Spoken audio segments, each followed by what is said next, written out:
오늘은 예수님께서 요단강에서 침례 요한에게 침례 받으신 것을 기념하는 그런 수세 주일입니다. 수세라는 것은 이제 침례를 받았다는 것이죠. 성탄 주기가 아기 예수님의 탄생과 그 정체성에 강조를 두었다면 이제 성탄 주기가 끝나는 다음에는 주현절이 시작되는데요. 주현이라는 뜻은 주님이 나타나시다라는 뜻입니다. 그래서 주현절은 이후에 주현절 이후부터의 주일들은 이 땅에 행하셨던 예수님의 가르침에 이제 초점을 둡니다. 그래서 주현절 이후부터는 예수님의 이제 선교 사역을 더 강조를 합니다. 주현절 후의 주일을 위해서 우리 성경 본문엔 어떤 것을 택하게 되냐면요. 예수님의 사역 가운데 나타난 그런 하나님의 그 선교에 하나님이 하시는 선교의 그 메시지들이 있는 그런 성경 본문을 택하게 됩니다. 이 기간 동안에 우리 개신교 교회들은 선교, 세계 선교를 많이 강조를 해요. 그리고 예수님의 다양한 사역에 기초해서 이제 복음을 증거하고 또 사회의 정의와 화해를 포함한 아주 폭넓은 그런 선교를 또 강조를 하는 기간입니다. 이 기간 동안 선교의 메시지와 함께 이루어지는 것이 뭐 각 나라에 있는 전통 가락으로 된 찬양이나 찬송 그런 노래들을 부르면서 선교의 그 이제 뭐라고 할까요? 선교의 정신을 더 이렇게 높이기도 합니다. 우리 주연절 후의 첫째 주일 아까 말씀드린 것대로 예수님께서 요단강에서 침례 요한에게 세례 받으신 것을 기념하는 날입니다. 그런데 우리 주연절 후의 첫 주일이라고 해서 그냥 주연절 이후 첫 주일 그렇게 부르지 아니하고 주님의 수세 주일이라고 부르는 것이죠. 예수님께서 어디서 태어나셨죠? 베들레헴에서 태어나시고 어디서 사셨죠?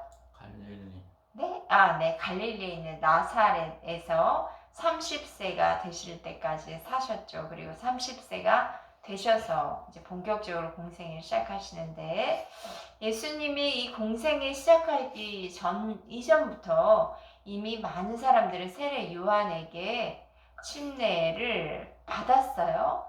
그런 상황에서 예수님도 이제 공생애를 시작하시기 전에 요한에게 가서 이렇게 머리를 숙여서 침례를 받으신 것입니다.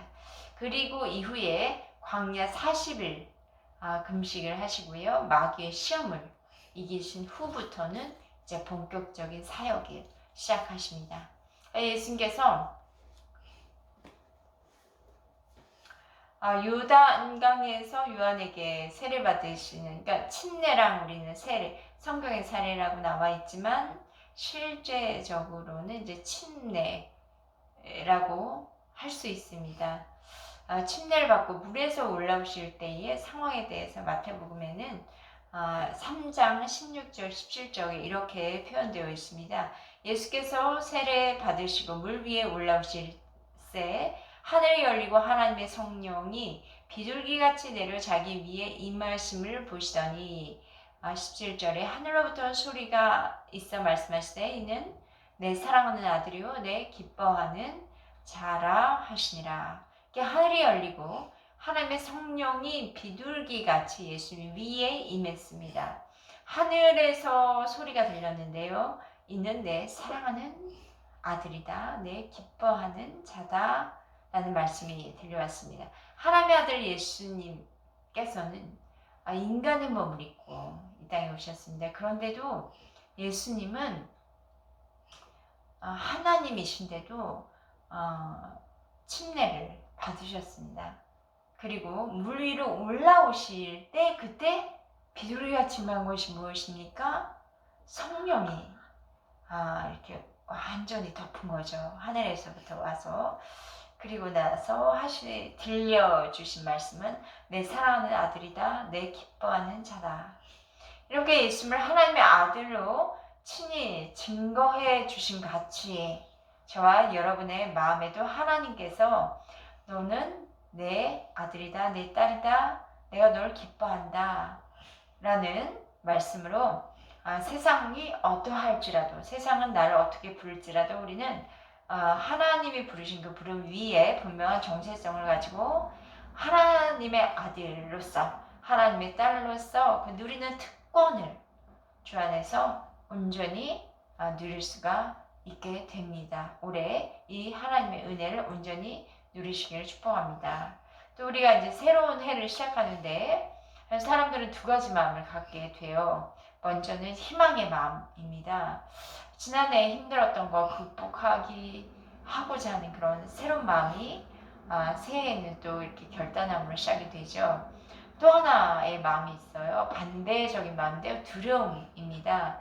지금까지 살아오면서 어려운 상황을 많이 경험을 했다면 우리의 기억은 과거에 묶이기 때문에 과거에 묶여서도 새해에 힘들고 어려울 것이라는 그런 두려움과 걱정이 있는 것이죠. 그런 두려운 마음을 진정하려고 하는 방법 중에 여러 몇 가지 요소가 있겠지만 많은 사람들은 그 점을 보러 가거나 또 무속 신앙적인 방법으로 두려움을 이겨보려는 사람들이 있어요. 하지만 자신의 그 삶에 대한 정체성, 믿음이 분명하다면 어떤 상황도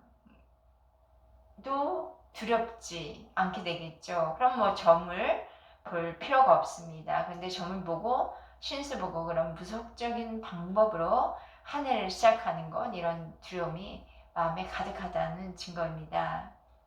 자, 예수를 믿는 성도들, 하나님의 자녀 되는 권세를 받았어요. 너는 내 사랑하는 아들, 너는 내 기뻐하는 자다. 말씀을 받았거든요. 그러니까 나의 신분은 이제 이 땅에 속한 자가 아니라 이 땅에 환란이 많은 세상에 속한 자가 아니라 물론 세상에 발을 디디고 있긴 하지만 우리는 하늘에 속한 자라는 것입니다. 그럼에도 불구하고요. 한 해 앞으로 우리에게 어떠한 상황이 벌어질지 사실 예측하기가 어렵지 않습니까? 그렇기 때문에 두려울 수도 있는데요. 2020년 2월부터 시작된 코로나로 인하여서 우리도 예상치 못한 일을 한번 경험하고 두려움을 느끼게 되었죠. 그런 새로운 한 해를 믿음으로 시작한 우리들에게 주님께서 말씀하시는데요. 오늘 말씀의 주제입니다. 너희는 그런 두려움을 갖지 말라. 우리가 오늘 주님의 수세 주일에 함께 읽었던 이사야서 43장 그 말씀은 어떤 배경을 하고 있냐면요. 바벨론의 포로가 되었던 유대인들에게 하나님께서 말씀하시는데 너희들은 이제 예루살렘으로 돌려보내 질 것이다 라는 예언의 말씀입니다. 말씀 속에서 그 당시에 하나님께서 바벨론의 포로로 가 있는 그런 유대인들에게만 주신 말씀이 아니라 바로 오늘 이 시간 지금을 현재를 살아가는 모든 그리스도인들에게도 동일하게 말씀해 주십니다. 두려워하지 말라. 지금 예배하는 곳에 주가 주시는 음성, 마음을 열고 들으심으로 그 두려워하지 않는 오늘 한 해를 살아가는 저와 여러분 되기를 바랍니다. 자, 우리가 두려워하지 말아야 될 그 이유에 대해서 세 가지로 말씀할 수 있는데요. 첫 번째, 주님은 너는 내 것이다 라고 말씀하시기 때문에 우리는 두려워할 이유가 없습니다. 너는 내 것이다 라는 말씀은 우리의 소유권이 하나님께 있기 때문에 두려워하지 말라는 것입니다. 우리가 하나님의 것이면, 하나님의 소유라면 우리도 우리가 가지고 있는 소유된 물건들을 잘 지키고 보호하는 것처럼 하나님께서도 우리를 너무나 소중하게 지키고 보호하고 계신다는 것입니다. 함부로 하지 않으십니다. 잘 간직하고 그리고 소유를 지키려고 노력을 하듯 하나님께서 우리를 잘 간직하시고 지켜주십니다. 1절 읽어주시겠습니다. 야곱아 너를 창조하신 여호와께서 지금 말씀하시느니라. 이스라엘아 너를 지으신 이가 말씀하시느니라. 너는 두려워하지 말라. 내가 너를 구속하였고 내가 너를 지명하여 불렀나니 너는 내 것이라. 네, 하나님께서 우리를 향해서 너는 내 것이라 말씀하신 이유는 하나님께서 우리를 창조하셨기 때문입니다. 창조하신 피조물이기 때문에 우리의 소유권은 창조주이신 하나님께 있다는 것이에요. 내가 너를 만들었으니까 너는 내 것이라 말씀하신 것이죠. 하나님은 온 우주와 그 우주 가운데 있는 우리를 만드셨어요. 우리가 세상에 태어난 것은 부모님이 계셔서 태어난 것이지만 부모님 통해서 하나님께서 우리를 창조하시고 태어나게 하신 것이기 때문에 하나님께서 우리를 창조하신 것입니다. 우리는 하나님의 손에 의해 만들어진 작품입니다. 너는 내 것이라고 하신 또 다른 이유 보면은 내가 1절 보시면 내가 너를 구속하였다 라는 말씀이 있어요. 너를 구속하였기에 두려워하지 말라고 말씀하십니다. 구속이라는 단어를 히브리어 원어로 찾아보니 가알이라고 사용했습니다. 가알, 구속이란 대가를 지불하고 사다는 뜻입니다. 3절 읽어주시겠어요? 대저 나는 여호와 내 하나님이요 이스라엘의 거룩한 이요 내 구원자임이라. 내가 애굽을 너의 속량물로 구스와 스바를 대신하여 주었노라. 네, 하나님께서 이스라엘 구원하시기 위해서 그 속량물로 애굽, 구스, 스바를 값으로 지불해서 이스라엘을 대신하여 주셨다고 말씀하십니다. 이스라엘의 속량물을 그 속죄를 위한 제물로 열방을 희생 제물로 드렸다는 거예요. 하나님 택하신 민족을 위해서 열방 희생을 했다? 이게 무슨 말이야? 그 열방이라는 건요, 이방의 신을 섬기는 그런 나라들 말합니다. 오늘날 하나님께서는 우리를 어떻게 구원하셨습니까? 우리 위해서 예수 그리스도의 부열 값을 지불하셔서 우리를 죄로부터 완전한 구속을 하여 주셨습니다. 예수님의 부활을 예수님의 부활은 사망에서 건지셔서 영원한 생명으로 우리들을 인도하신 것입니다. 예수님께서 피를 흘리셨고 우리를 구원하셨기 때문에 우리는 이제 구속받은 하나님의 자녀가 된 것입니다. 우리에게 영원한 생명을 주기 위해서 예수님의 인간의 몸을 입고 오셔서 침례 받으셨죠. 또 우리의 십자가 위에서 돌아가시고 부활하셨죠. 이것은 우리를 위해서 하나님이 값을 지불해 주신 것입니다. 하나님께서 예수님을 통해 우리를 위해 값을 지불하시고 우리를 사셨기 때문에 우리는 이제 그 예수님의 보혈의 피값으로 구속함을 받은 하나님의 거룩한 자가 된 것이에요. 하나님의 소유가 되었습니다. 따라서 하나님께서 우리를 지키시고 보호하실 것이기에 두려워할 필요가 없습니다. 1절 또 다시 보시면 내가 너는 내 것이다 먼저 말씀하시고 내가 너를 구속하였다 말씀하시고 내가 너를 지명하여 불렀다 그렇게 말씀하세요. 하나님께서 이스라엘 향해서 내가 너를 지명하여서 불렀다. 콜이죠. 여기서 지명하다라는 것은요, 이제 이름을 지어주는 것인데요. 자녀들이 태어나면 부모님이 이름을 지어줍니다. 이름을 지어준다, 이름을 알고 있다라는 것은 참 큰 의미가 있습니다. 하나님께서 야곱에게 이름을 지어주셨어요. 뭐라고 지어주셨죠? 야곱을 내 이스라엘이란 이름을 지어주시고 불러주셨습니다. 야곱을 하나님께서 너무나 잘 아셔요. 과거, 현재, 미래 모든 것을 그 야곱을 잘 아시는 하나님께서는 그에게 정말 알맞는 이름을 지어주신 것이죠. 이렇게 이름을 지어주고 지명해서 부르시는 하나님, 그 하나님은 바로 우리를 너무나 잘 알고 계시고 우리의 과거, 현재, 미래 모든 것을 알고 계신 분이십니다. 하나님은 이런 우리들을 지명하여 부르셨습니다.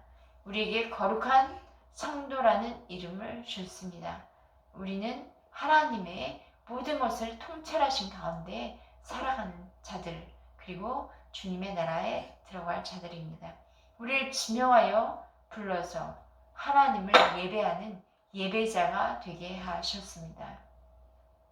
신약 성경에 그 교회라는 이름이 있어요. 우리도 지금 사용하고 있는 교회. 이 교회의 원래 뜻은 무엇일까요? 건물을 이야기하는 건 아니죠. 무슨 뜻인지 아십니까? 교회, 에클레시아. 하나님의 부름을 받은 사람들의 모임입니다. 교회란요. 우리는 이렇게 세상에서 지명하여 하나님의 부름을 받고 모여서 하나의 공동체가 되어서 하나님께 예배하는 거룩한 성도입니다. 그렇기 때문에 하나님께서 그냥 내버려 두시겠습니까? 얼마나 사랑하시며 아끼며 보호하시며 지키기를 원하실까요? 그렇기 때문에 우리는 두려워할 필요가 없습니다. 또 우리가 두려워하지 말아야 할 이유, 너는 내 것이기 때문이고요. 두 번째로는 내가 너와 함께 하리라. 2절 말씀 읽어 주십시오. 내가 물 가운데로 지날 때 내가 너와 함께 할 것이라. 강을 건널 때 물이 너를 침몰하지 못할 것이며 내가 불 가운데로 지날 때 타지도 아니할 것이요 불꽃이 너를 사르지도 못하리니. 물 가운데로 지나간다. 이것은 우리가 출애굽한 이스라엘 백성들이 홍해를 건넌 그 사건을 기억하게 되는데요. 또 하나 요단강을 건넌 사건도 기억하게 되죠. 뒤에서는 그 홍해 사건 때 뒤에서는 애굽의 군대가 이스라엘을 쫓아오는 상황이었어요. 아주 진퇴양난의 위기에 처한 그 이스라엘 백성 앞에서 하나님께서는 홍해가 쫙 갈라지게 하십니다. 그리고 마른 땅을 밟듯이 안전하게 홍해를 건너면서 찬양을 하지 않았겠습니까? 이스라엘 민족이 홍해를 건널 때 하나님께서 그들 가운데 함께 하셨습니다. 또한 모압 평지에 있는 이스라엘 백성이 이제 요단강을 건너야 하는데 이때가 장마철이었어요. 그래서 강둑같이 물이 흘러 넘치는 상황에서 하나님은 그들에게 요단강을 건너라 말씀하십니다. 그러니까 이스라엘의 법궤를 맨 제사장들이 먼저 앞서가게 되는데요. 요단강이 넘실거리는데도 말씀에 순종해서 발을 요단강에 이렇게 딱 디딥니다. 그때 요단강 물이 멈추고요. 이 이스라엘 백성들은 안전하게 건넜습니다. 그때 그곳에서도 하나님께서 함께 하셨습니다. 하나님께서 홍해를 가르시고 요단강을 가르시고 뿐만 아니라 갈라지지 않는다면 또 어떻게 될까요? 바다 위를 걸어서도 가게 하신 분이십니다. 우리에게 있는 그 환난과 시련에 바다의 강이라고 비유한다면 이 바다와 강을 건너 그때에 하나님께서 우리와 함께 하십니다. 불을 지나도 타지 않고 불꽃이 사라지도 않는다 이런 말씀이 있죠. 우리에게 떠오르는 사건이 있나요? 성경에서 다니엘의 세 친구 이야기입니다. 샤드락, 메삭, 아벳느고가 다니엘의 세 친구들이었는데요. 그 당시의 왕이었던 느부갓네살 왕의 명령을 어기고 우상에게 절하지 않자 왕의 명령에 의해서 풀무불에 던져라! 그렇게 명령이 떨어졌어요. 그러나 그들이 풀무불에 들어갔을 때 홀라당 타버렸습니까? 아닙니다. 머리카락 하나도 상하지 않았습니다. 그러니까 풀무불에 던져진 사람은 그 다니엘의 세 친구 3명이었는데요.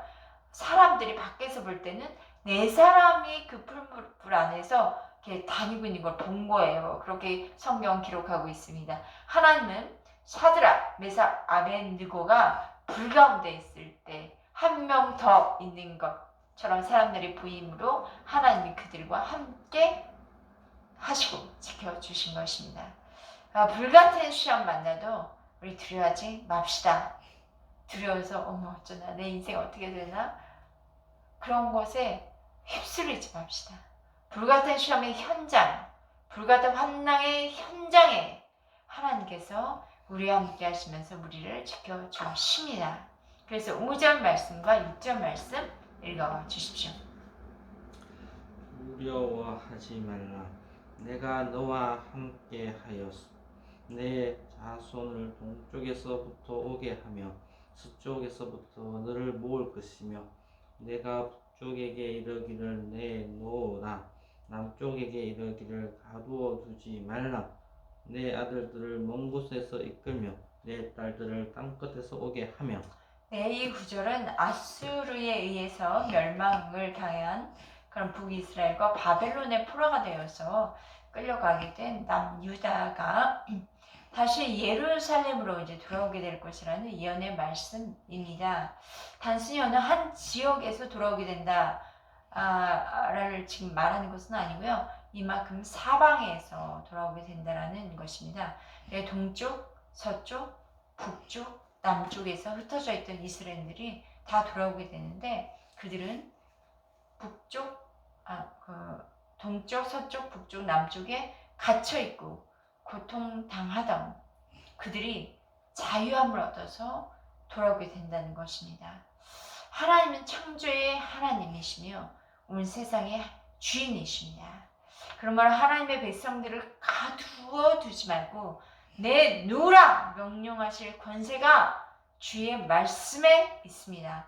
하나님께서 명령하시면 가두었던 곳에서 풀려서 자유하게 되어서 하나님이 계시는 그곳으로 돌아오게 됨을 믿습니다. 예수님의 이름으로 선포할 때에 우리와 또 그들, 우리의 자녀들, 또 우리의 친지들, 우리의 이웃들, 그들을 묶고 있던 모든 저주와 절망에서 노임을 받게 됨을 믿습니다. 질병으로 묶여있던 우리 성도들, 우리 아는 분들이, 주인들이 있죠. 예수님의 이름으로 질병에서 노임을 받게 됨을 믿습니다. 물질의 어려움에 묶여있는 성도들이 예수님의 이름으로 물질의 자유함을 얻게 됨을 믿습니다. 정신적인 고통, 요즘 이런 분들이 참 많이 있죠. 정신적인 고통에 묶여있는 성도들에게 주님의 이름으로 자유와 평안함을 임함을 믿습니다. 아멘. 우리를 가두고 있고 우리를 묶고 있고 우리를 쇠사슬로 묶여있는 것들 모든 것을 주님은 풀어주시고 예수 그리스도의 이름으로 자유를 얻게 하십니다. 모든 묶여있던 것들아 예수의 이름으로 묶임에서 누임을 받을지어다. 아멘. 아멘. 우리가 두려워하지 말아야 할 이유 세 번째입니다. 내가 너를 사랑하기 때문이다. 내가 하나님께서 우리를 사랑하시기 때문입니다. 4절 읽어주실까요? 대저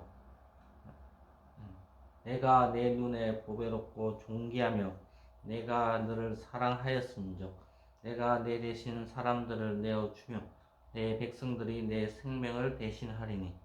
네, 공동 번역을 읽어보니까요.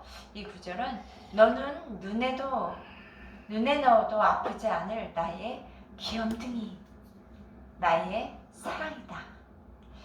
또 그러니 어찌 해안 지방을 주고라도 너를 찾지 않으며 부족들을 내주고라도 너의 목숨을 건져내지 않으랴. 그렇게 번역하고 있어요. 눈에 넣어도 아프지 않을 나의 귀염둥이 사랑이 라는 표현은 마치 부모가 사랑스러운 어린 자녀에게 말하듯 하는 것입니다. 하나님께서는 우리에게 말씀하신 거죠. 너는 나에게 너무나 소중한 자녀야. 하트 뿅뿅 날리는 거예요. 하나님께서 우리를 보배롭고 또 존귀한 자녀, 하나님의 그 눈에 넣어도 아프지 않는 귀염둥이 사랑하시기 때문에 우리는 두려워하거나 염려할 필요가 없습니다. 우리를 사랑하시고 또 보배롭고 존귀한 그런 귀염둥이라고 하는 하나님께서 우리를 지키시고 보호하여 주시기 때문에 어떤 상황에서도 두려워할 필요가 없습니다. 귀염둥이라고 불려지는 그 자녀는 어떤 이미지가 있어요? 좀 어리고 약한 이미지가 있죠. 그런데 보세요. 어리고 약한 귀염둥이라 할지라도 그 사랑하는 부모가 옆에서 딱 그를 생명싸기로 안고 강한 팔로 지켜주는 모습이 참으로 평온하지 않습니까? 그렇듯 우리 인간들이 참 어떻게 보면 여리고 약한 존재입니다. 그러나 우리 뒤에서 능력의 주님이 그 팔로 우리를 안고 계십니다. 따뜻한 성령님이 우리 안에 내주하고 계십니다. 따라서 우리가 두려워하지 말고 담대해서 나의 등 뒤에서 나를 도우시는 주 찬양하면서 나아갈 때 모든 위험해 보이는 것들도 다 이기며 나아갈 수 있는 것입니다. 4절 다시 보시면 내 대신 사람들을 내어주며 라는 말이 있어요. 내 대신 내어주었다 라는 말은 앞에서 우리가 살펴보았듯이 구속하여 주셨다 라는 말과 같은 표현입니다. 하나님께서 이스라엘을 대신해서 다른 사람들과 다른 백성들을 대신해서 너를 구원하여 주었다, 구속하여 주었다 라고 같은 표현입니다. 오늘 우리에게는 우리를 대신해서 예수님께서 십자가에서 피 흘려 죽으시고 그리고 또 하나님은 우리를 너무나 사랑하셔서 그렇게 예수님을 대신 내어 주셔서 십자가에서 우리 위해 죽으셨습니다. 오늘 말씀의 결론입니다. 7절 읽어 주십시오. 내 이름으로 불려지는 모든 자 곧 내가 내 영광을 위하여 창조한 자를 오게 하라. 그를 내가 지었고 그를 내가 만들었느니라. 네, 하나님께서 우리를 사랑하시는데 우리는 하나님의 영광을 위해서 창조된 자, 창조된 보배롭고 존귀한 작품이라는 게 존재라는 보다 작품이라는 그것이 좀 더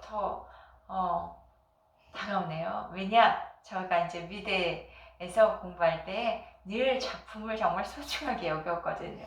그런 우리는 하나님의 작품입니다. 우리의 존재의 목적으로 무엇일까요?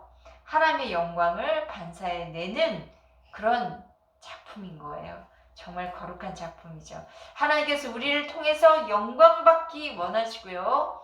또 우리를 통해서 세상에 하나님의 영광을 반사해 나타내기를 원하십니다. 우리는 정말 영광스러운 존재입니다.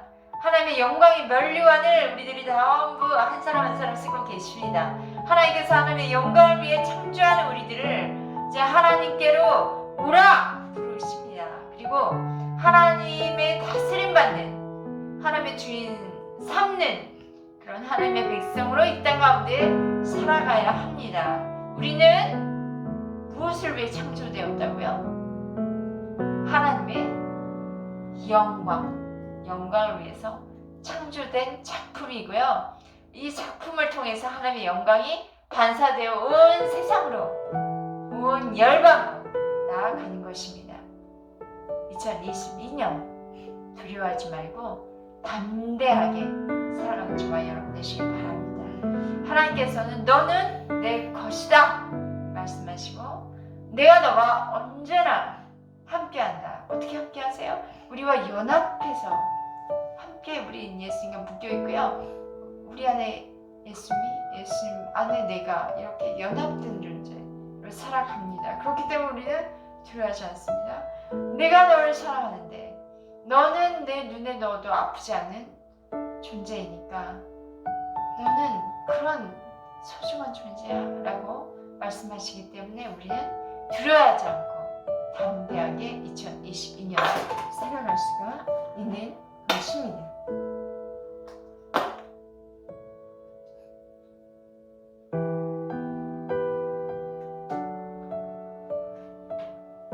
자, 이 말씀 붙잡고 두려워하지 말고 걱정 근심하지 말고 오직 믿음으로 살아가는 저와 여러분 되기를 축복합니다. 기도하시겠습니다.